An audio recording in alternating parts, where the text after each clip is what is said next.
वनुसल्लिमु अला रसूलिहिल करीम अम्मा बाद फ़अऊज़ु बिल्लाहि मिनश शैतानिर रजीम बिस्मिल्लाहिर रहमानिर रहीम।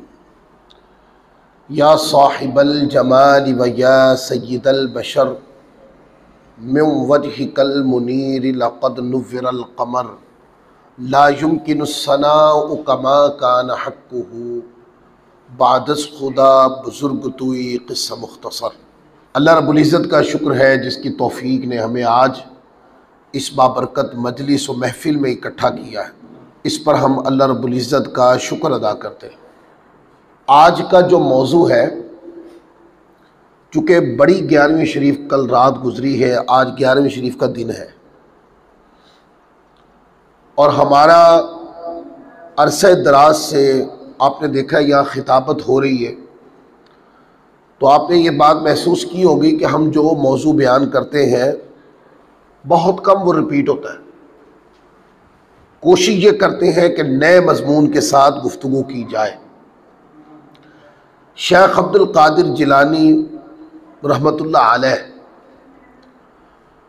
आपकी ज़ात अक़दस पर, आपकी इल्मी खिदमात पर और आपके इल्मी जाहो मनसब और मुकाम पर पिछले साल मैंने गुफ्तगू की थी और वो पूरी गुफ्तगू रिकॉर्ड है, वो हमारे यूट्यूब चैनल पे मौजूद है। मैं आज जिस मौजू पे गुफ्तगू करना चाहता हूँ, ये तालीमात हुजूर शेख अब्दुल कादिर जिलानी गौसे समदानी रज़ियल्लाहु ताला अन्हु की ही है। यानी आज का मौजू गौसे पाक रज़ियल्लाहु ताला की तालीमात है। और जो लोग उनको सुल्तानुल औलिया मानते हैं, उनको अशरफुल औलिया मानते हैं, सरदारुल औलिया मानते हैं, ये उन लोगों के लिए लम्हा फ़िक्रिया है कि शेख की तालीमात क्या है और उनका अमल क्या है। आज मैं कि बंदा विलायत की सीढ़ी पर किस तरह पहुंचता है और विलायत की सीढ़ी पर और विलायत के मुकाम पर पहुंचने के लिए बंदे को क्या क्या करना होता है, किस किस अंदाज में वो अपनी ज़िंदगी के शब व रोज़ गुजारेगा तो वो विलायत हासिल कर सकता है। और ये तालीमात किसकी है? ये तालीमात शेख अब्दुल कादिर जिलानी गौसे समदानी क़ुद्दस सिर्रुहु नूरानी रहमतुल्लाह अलैह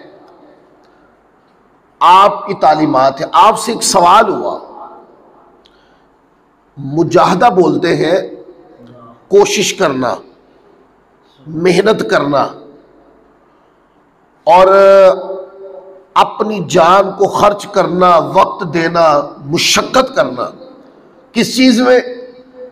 अल्लाह के ज़िक्र में, इबादत में, अल्लाह तबारक व तआला के कुर्ब की खातिर मेहनत करना, कोशिश करना, जोर लगाना, वक्त देना, हिम्मत लगाना। किस खातिर? अल्लाह के कुर्ब के हुसूल की खातिर। और अल्लाह के कुर्ब मिलने का माना यह कि बंदा वली हो जाता है। तो आपसे पूछा गया कि जो बंदे मुजाहदा करते हैं, यानी जिन्होंने विलायत के रास्ते पे आना होता है, जिन्होंने रूहानियत के रास्ते पे आना होता है, जिन लोगों ने अल्लाह के कुर्बत के रास्ते पे आना होता है, जिन लोगों ने लोगों के दिल बदलने होते हैं, उन लोगों को जब खुद मुजाहदा करना है तो मुजाहदा किस तरह से उनको करना चाहिए, ये है मौजू। आपने मुजाहदा करने वालों की 10 खसलतें बयान की हैं कि जो लोग मुजाहदा कर रहे होते हैं, यानी कि कोशिश कर रहे होते हैं इबादत पर, ज़िक्र पर, दीन मतीन पे अमल करने पर, दीन सीखने पर, दीन सिखाने पर, जो लोग अल्लाह की कुर्बत के लिए, अल्लाह की विलायत हासिल करने के लिए जो लोग कोशिश कर रहे होते हैं, इस कोशिश की 10 खसलतें, खूबियाँ, 10 निशानियाँ बयान की है। फरमाया कि अगर तो ये 10 निशानियाँ किसी के मुजाहदे में है फिर तो उसका मुजाहदा वाकई अल्लाह के लिए है। और अगर उसके मुजाहदा में ये चीजें नहीं है तो ये कोशिश अल्लाह के लिए नहीं है, ये किसी दुनियादारी के लिए हो सकती है। बाज लोग ऐसे होते हैं, आप देखेंगे कि वो समझते हैं कि शायद गेटअप अपना लेने का नाम पीर है। गेटअप बनाना, सूरत बना लेना और कपड़े उस तरह के पहन लेना, वज़ाकता उस तरह की बना लेने से पीर थोड़ी बनता है। पीर बनता है वो जो औलिया अल्लाह का जाहिर आपने अपनाया है ना, आप उसी तरह औलिया अल्लाह का बातिन भी अपना लें। जब आप बातिन को अपनाएंगे ना तो फिर जाहिर उन जैसा ना भी हो तो आप विलायत की सीढ़ी चढ़ जाएंगे। वो तो जाहिर वो इस तरह का इसलिए रखते हैं कि इस जाहिर में सादगी है और सादगी में ही आजिज़ी है, इसलिए औलिया अल्लाह चोला पहनते थे, सादा टोपी इमामा पहना करते थे, सादा जूता पहनते थे, सादा जिंदगी बसर करते थे, इसलिए कि अल्लाह ताला की बारगाह में इज्ज करते करते उन्होंने दुनिया के आगे झुकना अपने अंदर से निकाल दिया। अब वो दुनिया के जाहो जलाल, मनसब, दुनिया की आरजुएं, तमन्नाएं उनके दिल में नहीं रही। इसलिए तमन्नाएं दिल में हो तो बंदा रंग बिरंगे लिबास पहने ना, तमन्ना ही नहीं है दिल में। तमन्ना क्या है? तमन्ना सिर्फ रब राजी हो जाए, ये तमन्ना है। और इस बात को पाया तकमील तक, ओजे सुरैया तक, ओजे कमाल तक पहुंचाने के लिए वो हर सजदे में अपनी जात की नफी करते हैं, हर बात में अपनी जात की नफी कर देते हैं। वो किसी आम बंदे से भी बात करते तो उसको अपने से बेहतर कह देते। अल्लाह की बारगाह में झुकते हैं तो दुनिया को अपने दिमाग से जीरो कर देते हैं, इसलिए वो सादा नजर आते। तो लोगों ने ये समझा कि शायद उनकी सादगी अपना लेंगे ज़ाहिरी तो हम पीर बन जाएंगे। यहीं से जो दिखावाबाज पीर है वो यहीं से पीर बन गए और फिर उन्होंने अपनी बदअखलाकी से वो हरकतें की कि लोगों ने सच्चे औलिया अल्लाह के ऊपर भी इल्जामबाजी शुरू कर दी। अब अल्लाह के नेक बंदे, सच्चे वली, जिनकी खिदमात, जिनकी कोशिश, जिनकी स्ट्रगल, जिन्होंने जिंदगी भर दीन मतीन की खिदमत की, दीन के लोगों के सीनों में मुंतकिल करने के लिए कोशिशें की, दीन हासिल करने के लिए मुशक्कतें की, उन लोगों का असली जो चेहरा था वो इन नालायक और ज़ाहरी खदोखाल अपनाने वाले पीरों ने वो छुपा दिए। अब जब लोग कमी निकालते हैं ना तो वो देखते तो इसी पीर को है ना, ये जो नालायक है, जाहिल है, जिसने ज़ाहरी खदोखाल से पैसे की फैक्ट्री लगाने के लिए अपने आप को पीर बना रखा है। लोग देखते तो उस पीर को है, लेकिन वो समझते शायद सारे ऐसे होंगे। नहीं, ये बदगुमानी है। ये जिनका गेटअप अपना लिया है इसने, ये उस गेटअप के अंदर कोई कारोबार कर रहा है, लेकिन इसकी आड़ में सच्चे औलिया अल्लाह को तनकीद का निशाना बनाना, अल्लाह के कहर को आवाज देना। सच्चे औलिया अल्लाह को झुटला नहीं सकते आप उनकी खिदमात नहीं झुटला सकते, आप उनकी विलायत का इनकार कैसे कर सकते हैं? किसी को यह हक नहीं है कि कोई जिसको अल्लाह ने वली बनाया, किसी को हक है कि वो कहे मैं वली नहीं मानता हूं, वो कहे हम नहीं मानते इन बापों को, यूं कहते क्योंकि हम नहीं मानते इन पीरों को, जिसको रब ने वली बना दिया। अगर रब ने वली बनाया है तो हजारों लोगों ने उसके दर से फैज पाया है। आज लोग जब गाली देते हैं तो लोगों को चाहिए कि अपनी जुबान में अखलाक की अमेजिश को बढ़ाएं। आप किसी बदतमीजाना अंदाज में कलाम करेंगे असल औलिया अल्लाह पर तो अल्लाह के कहर को आवाज दें। अगर उन औलिया अल्लाह के रास्ते पे आना है, उन औलिया अल्लाह की तरह बनना है, उनके रास्ते पे आना है, तो फिर उनकी कामिलन गुलामी इख्तियार करनी पड़ेगी। गुलामी सिर्फ ज़ाहिरी गेटअप में, ज़ाहिरी सूरत में, ज़ाहिरी खदोखाल और ज़ाहिरी अवारिस के अंदर नहीं, हकीकत जो उनकी तालीमात है उसके मुताबिक भी ज़िंदगी बसर करनी पड़ेगी। और उनकी तालीमात औलिया अल्लाह की किताबें उसके अंदर लिखी हुई है, लोग पढ़ते नहीं है। देखे ना, जिन तालीमात से लोगों के उन्होंने दिल बदले हैं वो उनकी किताबें महफूज हैं। बाज़ किताबों में लोगों ने रद्दो बदल कर दी, जिस वजह से लोग बाज़ औलिया अल्लाह पर तनकीद करते हैं, ठीक है ना। लेकिन बाज़ किताबें महफूज भी हैं, जैसे दाता गंजबख्श रहमतुल्लाह अलैह की कश्फुल महजूब है। वो किताब शुरू से आपने लिखी, आपके शागिर्द शुरू से पढ़ते पढ़ाते आए, लिहाजा वो किताब उसका इल्म महफूज रहा है। इसी तरह शेख अब्दुल कादिर जिलानी रहमतुल्लाह अलैह, आपकी तालीमात आपके शागिर्दों ने, मसाहिबीन ने, आपके शुराकाए किराम जो मजलिस में आपसे सीखते थे, उन्होंने आपकी तालीमात को महफूज कर लिया और फिर आपकी तालीमात मजालिस में पढ़ी पढ़ाई जाने लग गई। लिहाजा अगर कोई कहता है कि उसने वली बनना है और मुजाहदा करना है अल्लाह ताला की कुर्बत हासिल करने के लिए, विलायत हासिल करने के लिए उसने मुजाहदा शुरू किया है, तो शेख अब्दुल कादिर जिलानी गौसे समदानी रज़ियल्लाहु ताला अन्हु आप फरमाते हैं मुजाहदा करने वाले के अंदर 10 खसलतें होनी चाहिए, 10 खूबियाँ और निशानियाँ होनी चाहिए। अगर उसके अंदर ये निशानियाँ नहीं हैं तो फिर वो दुनियादार आदमी हो सकता है, वो अल्लाह ताला के लिए, अल्लाह के कुर्ब के लिए और विलायत के उसूल के लिए कोशिशें उसकी नाकारा है। पहली खसलत क्या लिखते हैं आप, अब आप तवज्जो से सुनिएगा और देखिएगा कि जो लोग बनावटी पीर हैं क्या उनमें ये चीज़ें नजर आती हैं? और वो 10 चीज़ें जब पूरी होंगी आप देखेंगे कि यार इसके अंदर तो बंदे की ज़ात समेत, मकाम समेत, मकान समेत हर चीज़ की नफी हो गई है। तो विलायत तो नाम ही इस चीज़ का है कि बंदा अपने रब के सामने सरेंडर कर दे और अपनी ज़ात की नफी कर दे और कहे शब और रोज अगर कोई कलमा अलापना है तो रब के जिक्र का और उसकी इबादत का अलाप है, अगर कुछ देना है तो रब की मखलूक में खैर तकसीम कर दे, इसको वली कहते हैं।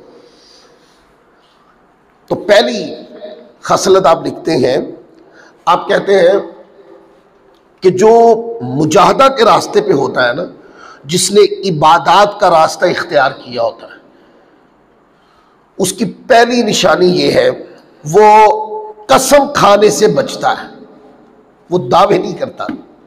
जो मैंने कह दिया रब्बे काबा की कसम ये पूरा होके रहेगा, ये वली की जुबान नहीं है।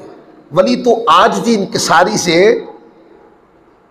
मांगता है, जो अल्लाह की बारगाह में मुजाहदा करता है, अल्लाह की कुर्बत के हुसूल के लिए मेहनत, मुशक्कत, कोशिश कर रहा होता है, वो अल्लाह की बारगाह में दावे थोड़ी करता है। वो ये थोड़ी कहता है कि मैंने कह दिया होके रहेगा, ऐसे थोड़ी होते वली। वली तो आजिज़ी से मांगते हैं, वो कहते हैं मौला तेरी बारगाह में दस्ते दराज बुलंद हैं, तेरी बारगाह में हाथ बुलंद हैं, हम तो ना किसो ना तवा है। जब वो रब से वली मांगता है तो वो अपनी जात की नफी कर देता है। वो ज़ाकिर अल्लाह भी है, वो जाहिद भी है, वो इबादत गुजार भी है, वो आलिम भी है, फकीह भी है, वो मुदर्रिस भी है, मुफ्ती भी है, लेकिन सब कुछ हो के कहता मौला मैं कुछ नहीं। सो तेरी बारगाह में ये दस्ते दराज कर दिए हैं, ऐ मौला तेरे करम की भीख मांगते हैं, तेरी खैर के मुतमन्नी है, हमें अपनी खैर नसीब फरमा। ये है वली की जुबान। वली दावे नहीं करता वली। और कसम खाना, आज आप देखें छोटी छोटी बात पीर बने हुए और देख कसमों पे कसमें, कसमों पे कसमें, कसमों पे कसमें, कसमें खा खा के ये दिखावाबाज पीर कसमें खा खा के लोगों पे यकीन बढ़ाते रहते हैं कि मैं सच्चा पीर हूं। सच्चे पीर को कसमें खाने की जरूरत है क्या? लिहाजा जो हकीकी मुजाहदा के ऊपर है, हकीकतन वो अल्लाह ताला के रास्ते पे है और अल्लाह की खातिर वो मुजाहदा कर रहा है, वो कभी भी कसमें नहीं, क्योंकि जो अपनी जात की नफी करने की स्ट्रगल कर रहा है ना, वो दावे नहीं करता। उसको हर आने वाले वक्त में अपने आप को छोटा करना है, अपने आप को मिटाना है। तो बंदा जितना अपने आप को मिटाता चला जाता है, अल्लाह ताला की कुर्बत का रास्ता उसके लिए उतना ही साफ होता चला जाता है। कितने लोग ऐसे हैं जो दावे करते हैं, छोटी छोटी बात पे कस्में खाते हैं, और फिर इससे बढ़कर के झूठी कस्में खाते हैं। आप देखते हैं कि उन लोगों का इबादत से दिल ही उठ जाता है, दिलचस्पी खत्म हो जाती है। क्यों? वो जो बेजा कस्में और कसरत के साथ कस्में और फिर झूठी कस्में, बंदे के ऊपर इतनी नहूसत पैदा हो जाती है इस बात की कि बंदा इबादत के रास्ते से ही फिर जाता है। तो मुजाहदा कैसे करेगा? मुजाहदा में तो मुसलसल जिक्र है, मुजाहदा में तो मुसलसल इबादत है, मुजाहदा में तो मुसलसल अपनी जात की नफी है। मुजाहदा चूंकि अल्लाह के लिए, अपनी जात की नफी है उसके अंदर। बंदा कहता मैं कुछ नहीं। एक सादा आदमी के आगे भी वली खड़ा हो ना, तो सादा आदमी को भी अपने ऊपर तरजीह दे रहा होता है। यह वली का हुस्न जन होता है, क्योंकि उसने अपने आप को फना करके ही कुर्बत का मुकाम पाया होता है। लिहाजा जो मुजाहदा के रास्ते पे होता है वो ज्यादा कस्में खाने वाला, बोल, ये आपने याद कर लेनी है बातें। और फिर जब किसी वली के पास बैठे आपको ये निशानी नजर आने लग जाए ना, तो फिर समझो कि यार ये दिखावाबाज है। और जब आप किसी पुरसकून हस्ती के पास बैठे और आपको वहां पर ये सारी चीजों से पाक हस्ती नजर आए, साफ शफाफ हस्ती नजर आए, वहां बैठे रहो, वो सच्चे वली हैं। अच्छा, दूसरी बात, वली झूठ नहीं बोलता। जो मुजाहदा के रास्ते पे होता है ना बंदा, इबादत के रास्ते पे होता है, जो अल्लाह की कुर्बत की तगोदो की तरफ होता है, झूठ नहीं बोलता। आप देखें ना, अगर बंदा फर्मा बरदारी के रास्ते पे मेहनत कर रहा है और नाफरमानी शुरू कर देगा, तो फर्मा बरदारी के रास्ते से गिर जाएगा कि नहीं? बोलिए। झूठ तो शरीर अपने कायनात की नाफरमानी। तो जो बंदा अल्लाह की कुर्बत की खातिर, अल्लाह की खुशनुदी की खातिर, अल्लाह तबारक व तआला की कुर्बत और नज़दीकी की खातिर जो मुजाहदा कर रहा है, शबो रोज जिक्र में मसरूफ़ है, इबादत में मसरूफ़ है, और वो अल्लाह तबारक व तआला की खुशनुदी चाहता है, वो अल्लाह की नाफरमानी का काम कैसे कर सकता है? देखें, ये झूठ नहीं है। अपने मुरीदों में बैठना और बैठ के झूठी करामात खुद ही सुनाई जाना, झूठ नहीं है ये। ऐसा बंदा वो समझे कि मुजाहदा के मुकाम से अपने आप को अल्लाह की कुर्बत की तरफ लेके चला ही नहीं। और अगर वो चल रहा था और उसने रास्ते में झूठ अपना लिया, तो वो ऊपर जाने का ना ज़हन सोचे, वो ये झूठ बोलते ही धड़ाम तख्ता हो गया, वो मुजाहदा की जीरो से भी नीचे गया। लिहाजा जो कुर्बत के रास्ते तय करते हैं वो कभी भी झूठ नहीं बोलते, वो सच्चे इंसान होते हैं। क्या होते हैं? बोलिए। सच्चे इंसान। उनके कलाम की सच्चाई लोगों के दिलों में उतरती है। उन्होंने सच बोलने की रिहर्सल इतनी की होती है, वो इतना सच बोलते हैं, इतना सच बोलते हैं, सच बोल बोल कर उनके कलाम में इतनी शीरीनी आ जाती है, इतनी मिठास आ जाती है, इतनी मोहब्बत आ जाती है उन कलामों में कि वो बोलते सादा अंदाज में हैं। उनका कोई खतीबाना रवैया या अंदाज़े कलाम खतीबाना नहीं होता, पर वो हल्की सी बात करते हैं, बंदे के अंग अंग में वो बात उतर जाती है।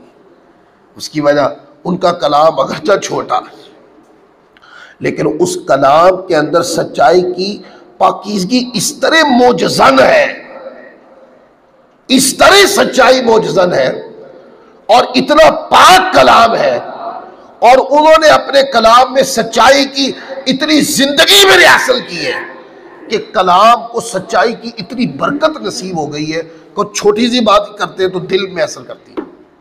लिहाजा जो मुजाहदा कर रहा होता है, अल्लाह तबारक व तआला अज़्ज़ व जल की कुर्बत का रास्ता तय कर रहा होता है, वो अल्लाह की यानी वो वलियों वाले रास्ते पे होता है, तो वो झूठ नहीं बोलता। लोगों को कहना जाओ बाहर जाओ और वहां जाकर मेरी करामात बताओ, मुरीद पकड़ के लाओ ताकि लोग मेरे मुरीद हो जाए, ये कोई सफाई और सच्चाई तो नहीं है, ये तो टोटल झूठ है और ये तो टोटल कारोबार है। और मुजाहदा के ऊपर चलने वाला तो एक नुक्ता पर झूठ नहीं बोल सकता, ये तो बनावटी पीर जो है उसने तो पूरा झूठ का कारोबार शुरू किया हुआ, तो वो मुजाहदा का रास्ता कैसे तय कर सकता है। अच्छा आगे देखें, तीसरी बात, जो बंदा मुजाहदा कर रहा होता है अल्लाह की कुर्बत के रास्ते पे होता है और अल्लाह की कुर्बत के रास्ते की स्ट्रगल कर रहा होता है, वो वादा खिलाफ नहीं होता। वो वादा करता है, वादा को पूरा करता है, क्योंकि सुन्नत नबवी ने उसको यही सिखाया है। आका अलैहिस्सलाम मक्का के अंदर, ये बात बड़ी मशहूर है, हदीस की, तफसीर की, सीरत की किताबों के अंदर बड़ी आम है ये बात कि मक्का के अंदर ऐलान नबूवत हुज़ूर अलैहिस्सलाम ने अभी ऐलान नबूवत के इब्तदाई साल थे या अभी ऐलान नबूवत नहीं फरमाया था, और ये ज़्यादा वाक़ियात ऐलान नबूवत से पहले के हैं। लेकिन ऐलान नबूवत के बाद भी आका अलैहिस्सलाम के पास अमानतें रखवाई जाती और हुजूर अलैहिस्सलाम अमानतें रखवाई जाती और वक्त मुकर्ररा पर वो अमानत वापस मिल जाती। कभी किसी के साथ आका अलैहिस्सलाम ने वादा खिलाफी नहीं। और आका अलैहिस्सलाम की सीरत तय्यबा का ये तुर्रा इम्तियाज है, ये दुनिया को हुजूर की सीरत ने सिखाया है कि इंसानियत की शख्सियत क्या है कि वादा करे और पूरा करे।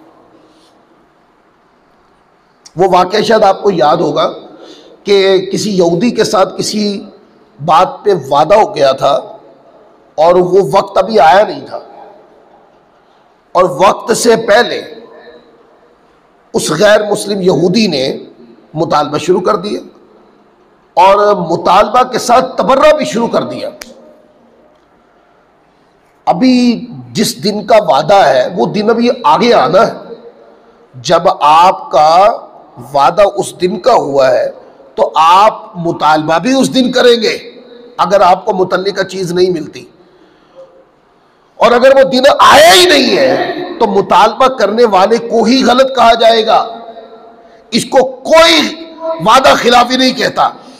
तो अभी वो दिन आने थे, अभी वो दिन आगे थे, उससे पहले ही उस शख्स ने मुतालबा करना शुरू कर दिया और साथ तबर्रा शुरू कर दिया। आका अलैहिस्सलाम ने उसके तबर्रे का कोई जवाब नहीं दिया, बल्कि माल मंगवा कर हुजूर अलैहिस्सलाम ने हुक्म दिया कि वो माल लाया जाए। माल लाया गया और वो माल उसको लौटा दिया गया, उसके साथ कोई किसी किस्म का उस पर सवाल भी नहीं किया गया। उसको यह भी नहीं कहा गया कि तुम गलत हो, तुमने वक्त से पहले मांग लिया है, क्योंकि ये वो चीज़ें हैं जो लड़ाई को हवा देती हैं। सुन्नत नबवी ये हिकमत क्यों सिखाएगी?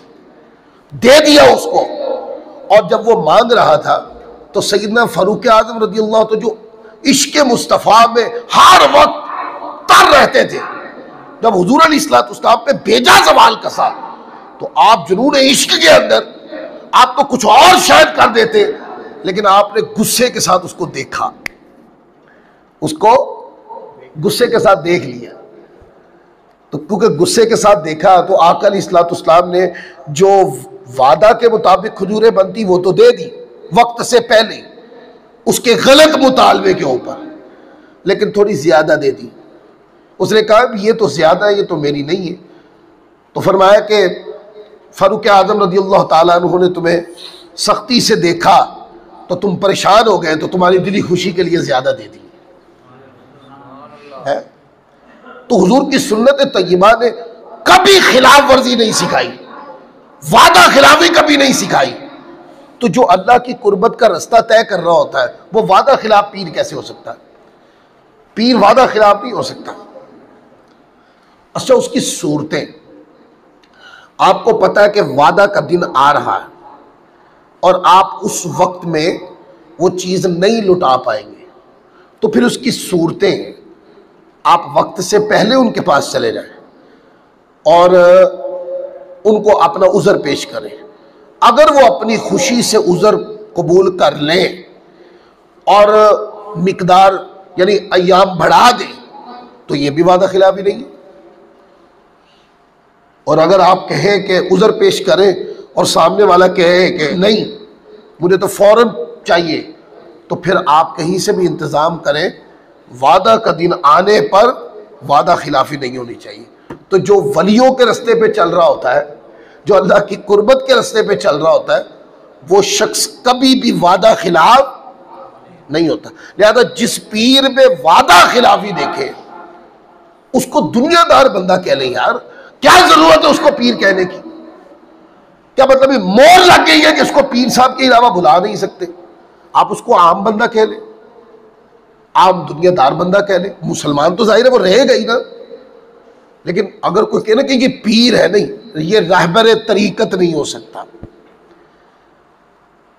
ये रहबर शरीयत जो खुद शरीयत की खिलाफ वर्जी कर रहा है वो कभी शरीयत की रहबरी कैसे कर सकता है? वो पीर तरीकत कैसे हो सकता है? जो दिलों को बदल दे, जो तज़किये कर दे कुलूब के, जो दिल फतह कर दे, लोगों के दिलों में गुनाह करने की बीमारी निकाल दे, वो नहीं हो सकता, क्योंकि वो तो खुद बीमारियों का शिकार है। जो बंदा खुद रूहानी बीमारियों का शिकार हो वो दूसरे की बीमारियां कैसे ठीक कर सकता है? लिहाजा जो पीर होगा वो कभी भी वादा खिलाफी करने वाला नहीं होता। ये शेख अब्दुल कादिर जिलानी रहमतुल्लाह अलैह की तालीमात है। इसलिए मैंने शुरू में जुमला बोला कि अगर कोई कहता है ना कि सरदारुल औलिया मानते हैं, सुल्तानुल औलिया मानते हैं, तो अगर वो सुल्तानुल औलिया है तो फिर वली भी वही बनेगा जो उनकी तालीमात पे अमल करने वाला होगा। गेटअप बनाने से कभी कोई वली नहीं बनता। तकरीर देखे, कोई बंदा तकरीर करना किसी को आ जाए तो लोग समझते हैं तकरीर करने से बंदा वली बन जाता है। यह भी कोई निशानी नहीं। वलियों का रास्ता तो यह है जो मैं आपको बता रहा हूं। इसी तरह अब चौथी बात कर रहा हूं कि जो बंदा अल्लाह की कुर्बत के रास्ते पे होता है ना, अल्लाह की इबादत के रास्ते पे होता है, उसके अंदर वो लानत नहीं करता, वो लानत करने से बचता है।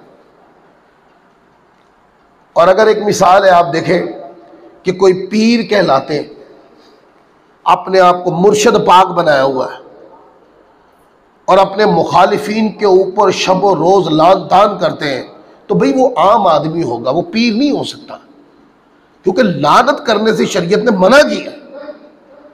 आप लानत नहीं कर सकते किसी के ऊपर। सिर्फ मखसूस दायरा कार है कि जब लानत करना वाजिब होती है। एक बंदा आपकी राय के एतबार से मुखालिफ हो गया, क्या दायरा इस्लाम से खारिज हो गया है? जो आपकी लानत उस पर वाजिब हो गई है। फिर पीर साहब लानत करते हैं, सारे मुरीद समझते हैं कि ये पीर की सुन्नत हो गई, उसके ऊपर लानत करना। तो जो अल्लाह के रास्ते पे होता है, मुजादा के रास्ते पे होता है, अल्लाह की कुर्बत के रास्ते पे होता है, अल्लाह की खुशनुदी के रास्ते पे होता है, वो लानत करने वाला नहीं होता। जो लानत करने वाला हो, आप समझ सकते हैं कि ये आम आदमी हो सकता है, आम गुनाहगार आदमी। ये जुर्रताना अल्फाज बोल रहे हो सकता है कि मेरा बयान सुनने के बाद किसी को गैरत आए, मुझे बुरा कहने लग जाए, मैं अभी माफ कर देता हूं उसको, लेकिन वो आम आदमी होगा। बेजा लानत करना शरीयत में हराम है। इसलिए मैंने कहा कि आप अपने मुखालिफ पे लानत नहीं भेज सकते। मुसलमान है वो, आपका इख्तलाफ दुनियावी सतह का हो गया है ना, तो उसको दुनिया में रखे। मुखालिफ के ऊपर लान तान करना शुरू कर देना, इसको शरीयत ने सख्ती से हराम है अपने मुखालिफ के ऊपर लान तान करना। लिहाजा जो बंदा पीर है ना, वो लानत करने वाला नहीं हो सकता, वो लानत की आदत से कोसों दूर हो। पीर सब्र करने वाला होता है। पीर क्या होता है? सब्र करने वाला होता है। पीर में तहम्मुल मिजाजी आम लोगों की बनिस्बत हजारों गुना ज्यादा होती है। तहम्मुल मिजाजी को पीर, क्योंकि वो रहबर होता है, अगर वो सब्र करेगा ना तो जिनकी वो रहबरी कर रहे हैं वो उसके अमल को देखकर सब्र करेंगे। अगर वो किसी के सामने जब्त कर रहा है तो वो अपने अमल से जब्त सिखा भी रहा है। किसी के ऊपर इतराजात की गोलाबारी कर देना, इतराजात की बौछार करके रख देना, लान तान की हद कर देना, यह कौन सी नेकी है? ऐसे बंदे को पी जाना नेकी है, ऐसे बंदे को बर्दाश्त कर लेना नेकी है। और जब लान तान का माहौल गर्म हो, सब्र का दामन तर्क न करना, यह नेकी है। कुरान ने कहा इन्नल्लाह मअस साबिरीन, अल्लाह फरमाता है मैं, मेरी माइयत, मैं साबिरीन के साथ हूं। तो जो विलायत के रास्ते पे होता है, मुजाहदा के रास्ते पे होता है, वो कभी भी लान तान करने वाला नहीं होता। फिर इसी तरह जब वो लान तान करने वाला नहीं होता तो पीर की बड़ी निशानी ये है कि पीर दुआ देने वाला होता है, बद दुआ देने वाला नहीं होता। अगर आप देखें कि कोई पीर साहब कहलाते हैं और अपने मुखालिफ को शबो रोज बद दुआ का निशाना बनाते रहते हैं, वो पीर नहीं है, वो दुनियादार आदमी है, मुसलमान आदमी, दुनियादार आदमी है। वो शेख तरीकत नहीं, वो रहबर शरीयत कैसे हो सकता है? वो तो खुद नाफरमानी कर रहा है शरीयत की। आप हुजूर की जिंदगी तैयबा जरा देखें ना, कोई एक मुकाम साबित कर सकते हैं कि हुजूर अलैहिस्सलाम ने किसी मुसलमान के लिए दुआए ज़रर फरमाई हो? ढूंढे से भी नहीं मिलेगा। बल्कि इस तरह की दुआएं हैं कि जब हुजूर ताइफ में गए, थोड़ा जुल्म किया था उन्होंने, इतने पत्थर मारे हुजूर के नालैन मुकद्दसैन और जिस्म के कई हिस्से जख्मी कर दिए उन्होंने, जख्मों से खून बहता था और बाज जख्मों से बहकर नालैन मुकद्दस तक आया खून, इतना खून पाक बहा। और जब हुजूर अलैहिस्सलाम एक बाग में तशरीफ ले गए तो मलकुल जब्बाल ने आकर कहा कि हुजूर अगर आप इजाज़त दें तो मैं ये दोनों पहाड़ मिक्स कर देता हूँ, सारे ही मर जाएंगे, इनकी कौम ही मिट जाएगी। तो अगर हुजूर इतना फरमाते ना, नाम हाँ मैं यही चाहता हूँ, तो अगला सेकंड भी पूरा नहीं होना था, वो कौम सिफाए हस्ती से मिट जानी थी। लेकिन हुजूर ने क्या चाहा वहाँ? आका अलैहिस्सलाम ने दस्ते अक़दस उठाए, दुआए हिदायत फरमा दी। और जब दुआए हिदायत फरमा दी तो फिर आप देखें आज ताइफ की बस्ती, आप वहां चले जाए, आपको वहां पर एक काफिर भी नजर नहीं आएगा, सारे ही मुसलमान है वहां पर। अब समझ में आई बात? तो अगर वो जो कायनात के सरदार है, जो अंबिया के सरदार है, उन्होंने जिंदगी में कभी किसी मुसलमान को बद्दुआ नहीं की, यानी उनके कलाम पर लफ्ज़ बद्दुआ नहीं कह सकते, दुआए ज़रर नहीं की, तो एक पीर को क्या मसला है? वो अपने आप को रहबर शरीयत भी कहता है और अपने मुखालिफिन को बद्दुआ का निशाना भी बनाता है। वो पीर नहीं हो सकता। पीर के लिए जरूरी है कि वो दुआए रहमत करने वाला हो मुसलमानों पर, अपने मुखालिफिन के लिए भी दुआए रहमत करता हो, अपनी मुखालफत की बुनियाद पर बद्दुआ ना करता। फिर इसी तरह पीर की और बड़ी बात है कि मुसलमान की तकफीर से बचता है पीर। कि जब आपको पता चल गया कि किसी मुसलमान की कोई बात हद्दे कुफर को नहीं पहुंची, तो पीर कभी उसको अपने कुफरिया फतवे का जद में नहीं लाता। उसको जब पता है कि ये जो नाफरमानी है ये इस्लाम के अंदर है, इससे बंदा काफिर नहीं होता, तो पीर हिदायत की बात करता है, पीर उसके लिए दुआए रहमत करता है, लेकिन उसको कभी भी काफिर नहीं कहता। यानी अपनी मुखालफत की बुनियाद पर पीर कभी किसी को काफिर नहीं कहता। इसी तरह जो पीर होता है वो गुनाहों से बचता है।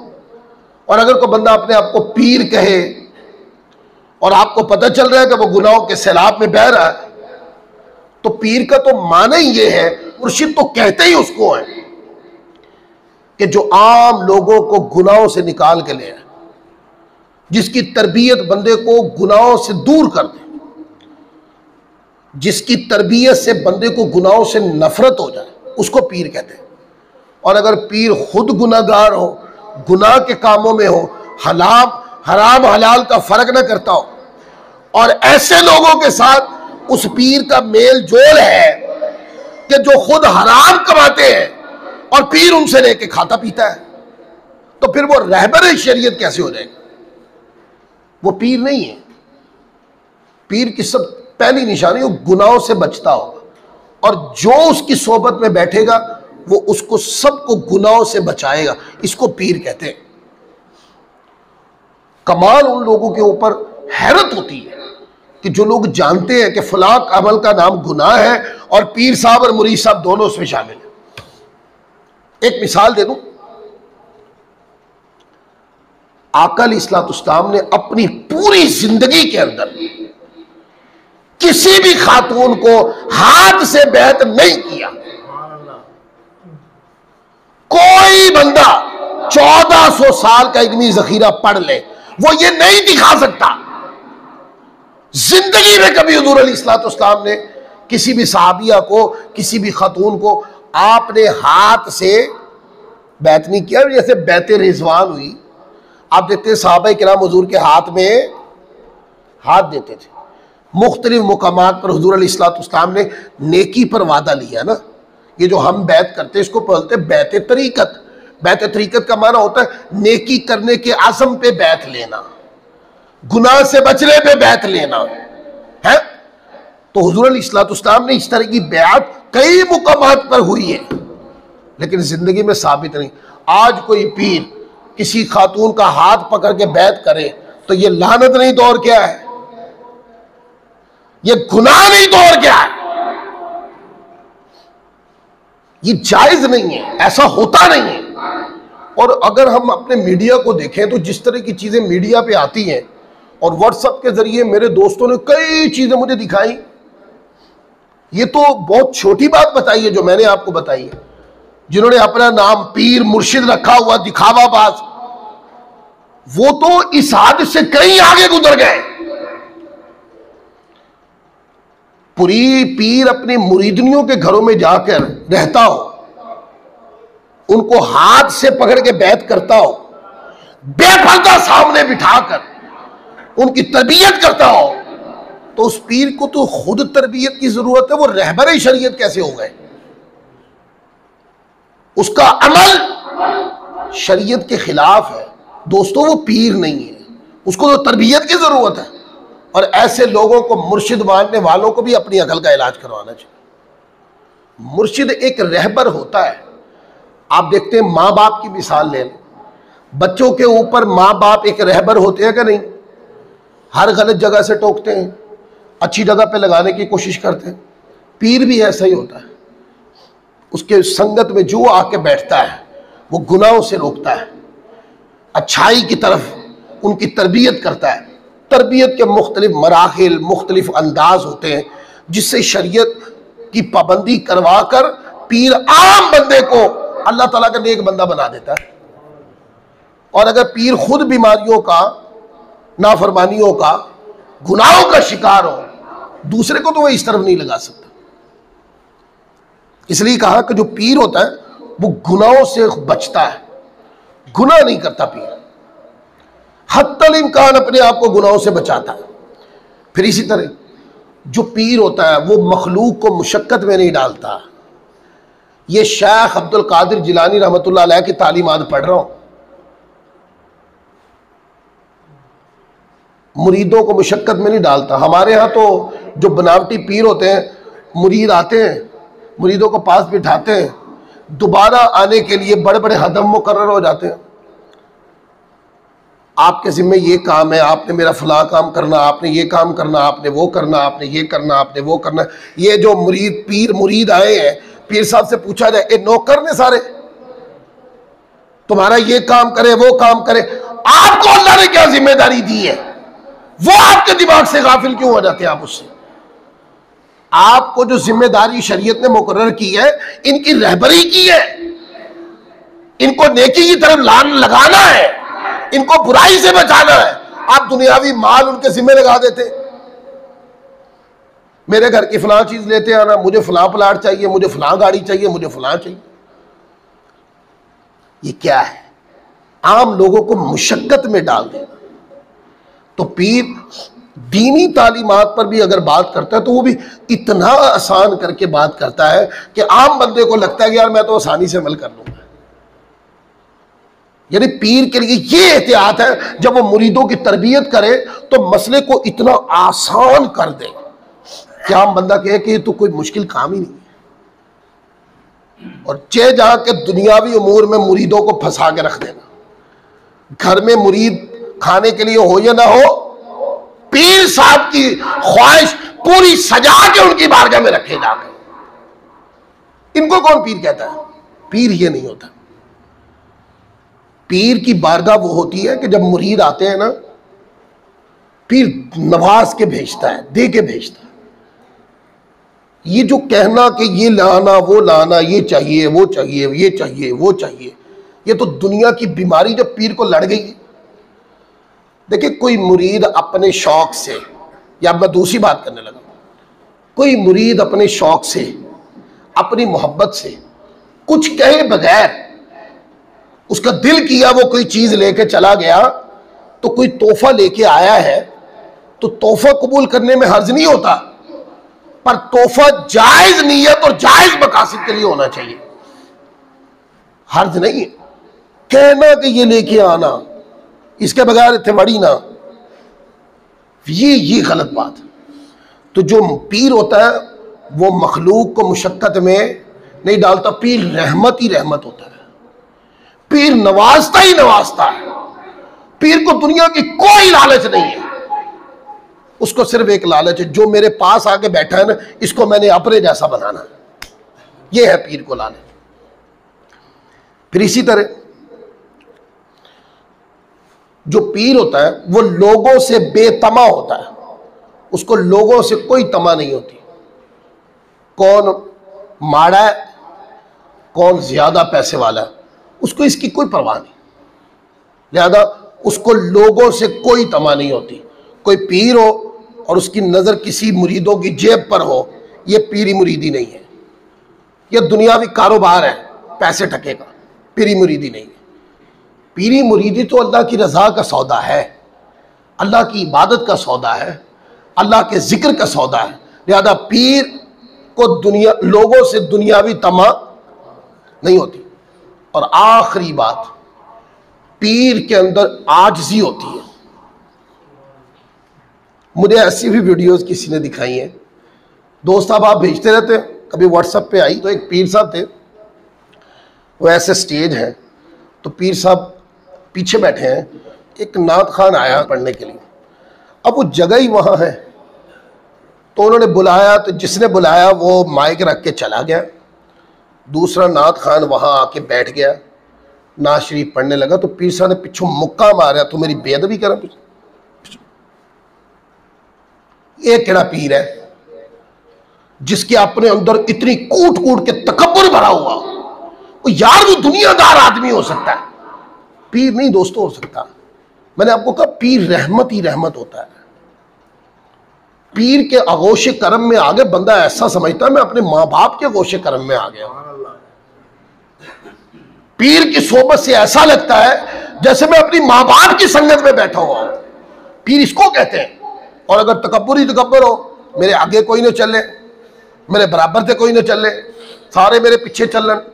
हाँ देखें, मुर्शिद के आदाब में से ये है कि आगे नहीं चलते, पर ये आदाब असी दसने उन्होंने, ये पीरा ने नहीं दसने कि तू मेरे तो आगे क्यों चल रहा। ये मुर्शिद जो होता है वो सरापा आजिज़ी होता है। वो आजिज होता है और कौम के अंदर आजिजी की रूह फूंक देता है। वो खुद अल्लाह की बारगाह में झुका हुआ होता है, कौम को मिन हैसुल मजमू तरबियत करके की बारगाह में झुका देता है। आम बंदे के साथ भी बात करें ना तो आम बंदे को भी अपने ऊपर तरजीह देता है, क्योंकि उसने रब की बारगाह में अपनी ज़ात की नफी कर दी। जो बंदा अपनी ज़ात की नफी कर दे ना, उसको ये नहीं होता कि मैं दूसरे बंदे के सामने खड़ा तो दूसरा बंदा मुझे बड़ा समझे, नहीं, वो कहता है जो मेरे मद्दे मुकाबिल है ये यकीनन अल्लाह का नेक बंदा है, ये यकीनन मुझसे अच्छा है, यकीनन अल्लाह का करम इससे। तो जो अपने आप को आजिज़ी में फना कर देते हैं तो वही तो अल्लाह की बारगाह में मुकाम हासिल करते हैं। ये 10 बातें मैंने आज आपको बताई और ये तालीमात हैं शेख अब्दुल कादिर जिलानी रहमतुल्लाह अलैह की, कि जो पीर अपने आप को कहे, जो मुर्शिद हो, जो लोगों की तरबियत करता हो, उसके अंदर ये 10 खसलतें होनी चाहिए। यानी इन सारी चीज़ों से बचता हो, इन गुनाहों से वो बचता हो, तो फिर तो वो काबिल पीर है।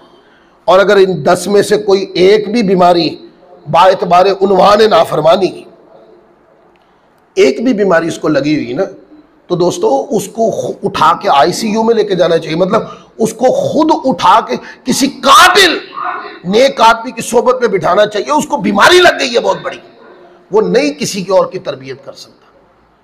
लिहाजा जिंदगी के अंदर मुश्किल तरीन काम है किसी कौम का मुर्शिद बनना। तो कौम को भी ये चाहिए कि इसको गेटअप बना लेने से अपने आप को मुर्शिद पाक डिक्लेयर न करे। क़यामत वाले दिन जब इन चीज़ों के बारे में पूछा गया तो बड़ी मुश्किल हो जाएगी। हाँ, उन औलिया अल्लाह के पास रहने दें ये चीज़ें जिन्होंने अपनी ज़िंदगी को अल्लाह के ज़िक्र और इबादत से फना कर दिया और अल्लाह ने उनको ये नेमत दे दी, रहने दें उनके पास, ये उन्हीं का हक है, ये वही करेंगे। ज़ाहिरी गेटअप बनाकर दुकानदारियाँ मत खोले। जब इसका क़यामत वाले दिन हिसाब होगा ना, तो ये सारे दुनियादार पीर या दुनिया दिखाने वाले या माल और दौलत पैसा इकट्ठा करने वाले ज़ाहिरी जो अपने आप को पीर बनाए फिरते हैं, देखिएगा जिस दिन क़यामत वाले दिन हिसाब किताब होंगे तो फंस जाएंगे। और नेक और असली अल्लाह के जो नेक बंदे और वली हैं, उनके चेहरे दुनिया में भी चमक रहे हैं, क़यामत वाले दिन में चमक रहे। क़यामत वाले दिन आम लोगों का हिसाब किताब हो रहा हो, उनके लिए सोने के मिंबर, सोने के टीले हो, क्योंकि उन्होंने जिंदगी दुनिया को दिखाने के लिए नहीं, उन्होंने जिंदगी जी है रब को राजी करने। तो जिसने रब को राजी करने के लिए जिंदगी जी है ना, वो लोगों के सामने ये साबित नहीं करता फिरता कि मैं पीर हूं।